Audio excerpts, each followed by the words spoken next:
Hi everyone, I'm getting ready for my June stamp club that's meeting this weekend, and as I've shared before, we always pass out and share ATCs with one another. So I have to make around 7 or 8 ATCs each month. So I work on different designs, what I want to do for each one, and this is the design that I've come up with for this month. And I'm going to show you the inspiration. I'm going to include that up here where I got the inspiration for my card. I don't always consider myself the most creative of persons. I don't really like coming up with something from scratch. I like to get inspiration from others. And it's all about getting that inspiration and using the supplies that we have. So now I'm going to walk you through how I make these 7 ATCs that I'm going to be sharing with my local friends this weekend. So come on and join me. With today's card, I'm using this stamp set from Stampin' Up. It's from the Simply Zinnia set, and I'm using this right here.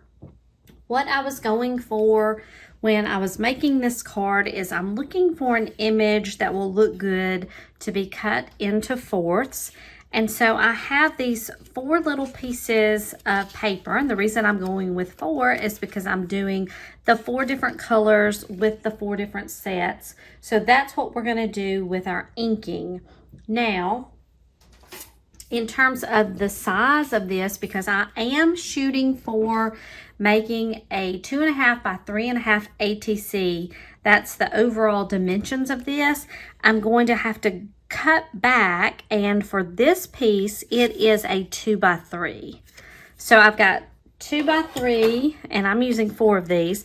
Now I've already had here on my stamping tool here that I have gotten from Stampin' Up. They no longer sell this, but this is just a tool that will help me to stamp in the same location. I already have my stamp on the system here, and I'm going to line up each of my cards using these magnets here. I'm going to ink up. Now let's see. I think I need to pull this down. I'm actually not even going to use that lower ink. I'm seeing the lower magnet, and I can get a little bit more here. Now we're going to use black Memento ink with the flower, and I'm just going to ink that up really good. And we'll stamp and press, and that looks good. So I'm going to repeat this process 3 more times. That's how it looks there, and we'll just stamp these up, and we will get ready to add the coloring next after I get all these stamped up. Now that I have these 4 pieces stamped up, we've got some colors that we're going to use. And again, I've got the Stampin' Up colors, a Strawberry Slush, Fresh Freesia, Balmy Blue, and Daffodil Delight. So along with each of these colors, I have my little brushes that we're going to do some inking. And I'm mainly keeping the inking in the middle of the image. So I'm going to get some ink here on the brush and kind of come off the side so it's not quite so harsh. And then let's just ink in the middle. So I'm just doing at a circular rotation. So that's our yellow. We'll go with the blue next.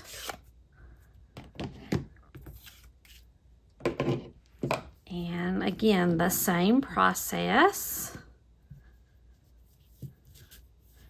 And you don't even have to ink off the side, because just depending on how bright of your colors that you want. There's our blue. I just love these bright colors though. And we'll go with the Fresh Freesia, which is more like a purple. Purplish pink. Originally I did have a pink in the list, and the Strawberry Slush is more on the pink side, but it also has some red in it, more so than the pink colors that I had, because with this, it is a purplish pink. I have a deeper purple, but I kind of also wanted to go with the lighter colors. And so for our last one, that's what we're going to use our strawberry slush on. And we will just put this here in the middle. And you can see how the red kind of comes out from that as opposed to a pink. We'll compare that here to this. And you can see the difference there. So those are our 4 colors. And now we're going to get ready to do some trimming. So with our 2x3 cards, we're just going to cut these into 4 equal parts. So the first cut that we're going to make for each card, I'm going to split it in half. So we'll trim it at the 1 inch, 1 and 1. And then this was 3 across, so we're going to go at 1 1/2. And that's going to give us our 4 pieces. Now, as I'm doing this, I'm also going to do my best to keep them lined up because that's just going to make it easier as I'm placing these on the cards, because we'll get 1 from each area there. So I'm going to finish that up, cutting in half, both lengthwise and the width.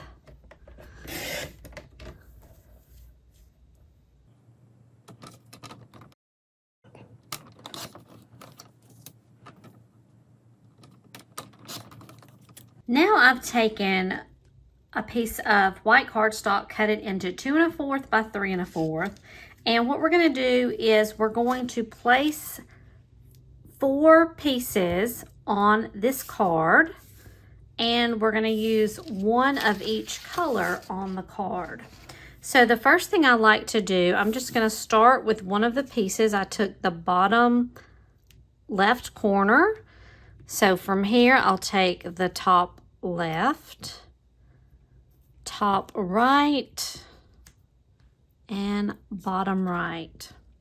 And I want to sort of place these so it'll make it a little bit easier when I get to adhering these to the paper. I want to keep a little bit of a separation between each of the pieces, but not too much. I still want the image to look like it goes together. We're going to come up with something like this. Now, what's wonderful about this, I think, one of the unique things is every card could have a different configuration, right? With the different colors and such. So that's going to make each one of these unique. So from here, I'm just going to keep the pieces in place, and I'm just using my adhesive tape runner, and I'm going to glue this first piece and then go from there.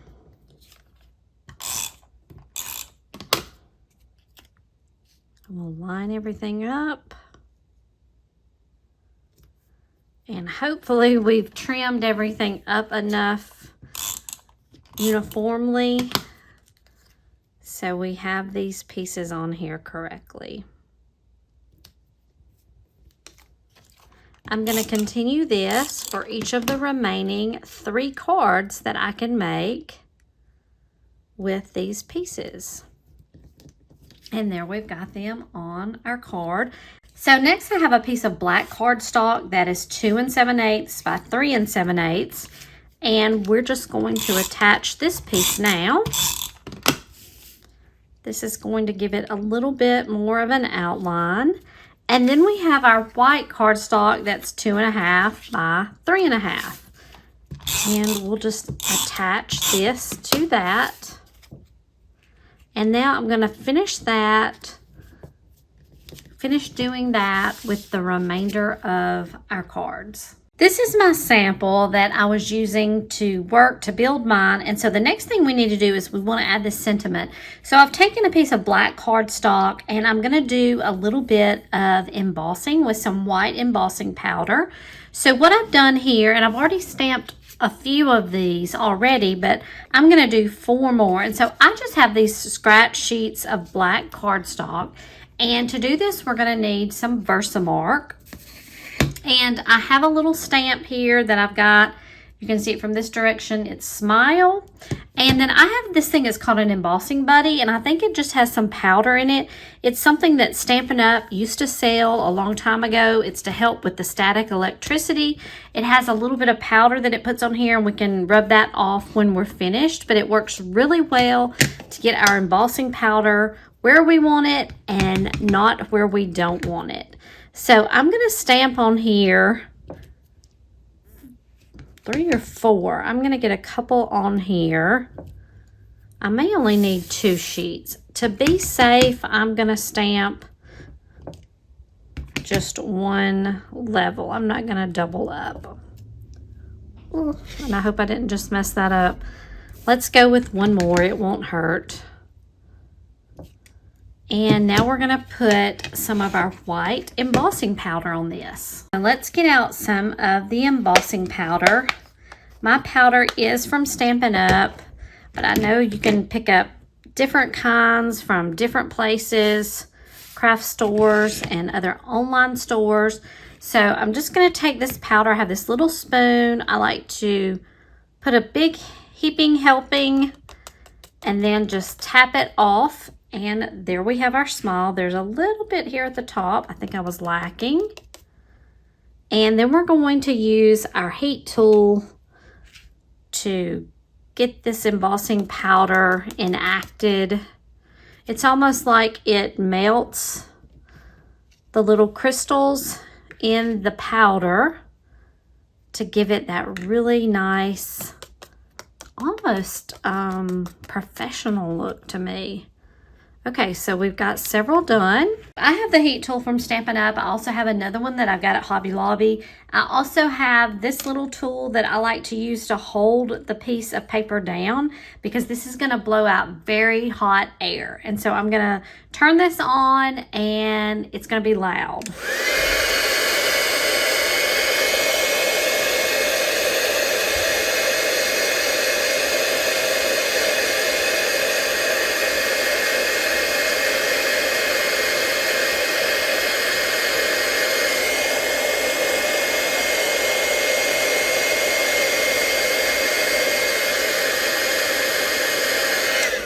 I don't know how well you can pick this up on the screen as when the change takes place, but here's the comparison. This on the top, I have not used the heat gun with yet. And you can just see the brighter white here. And I almost missed the top of this L. That's why I always like to do a few extras. And but now let's heat this one up as well. So to add this sentiment to the card, all I'm going to do is I'm going to kind of follow the outline of the word Smile and just do a fussy cutting trim, giving a little bit of curves here and there. And we'll have that just like that. We're going to add that with a little bit of the pop dots to give it a little bit of dimension. And I am making a total of, I believe it's 8 cards. There are 7 of us in the group, and I always like to have 1 extra just in case. Sometimes that one becomes mine that maybe if I make a mistake or something. But a lot of times it just gives me that extra card that then I can use as well. So I'm going to trim all of these out. And I'll get ready to put these on the cards. So here are the cards, and I've cut out all of the little Smile sentiments. And I'm just going to place 2 of the little dimensionals on the back here. And we'll take this off, the adhesive off the back, the little cover paper. And I'm placing this in the lower right-hand corner, not to cover up really any of the coloring. And the only other thing I have that I'm adding is a little rhinestone. So I'm going to add this little rhinestone in the upper right-hand corner just to give it a little bit of bling that I like. So let me finish these up.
So now all my ATCs are ready. All I have to do, I'm going to add my name to the back, and I am going to be all ready for a fun time with everyone with my local stamp club that's meeting this weekend. I hope you've enjoyed watching me make these, and if you have some that you're making, I would love for you to tag me below and show me the things that you have been inspired to make with this particular design. I love the bright colors, and with the summer quickly approaching, these are the things that are on my mind, these beautiful flowers. So join me next time and we'll make something else in the craft room.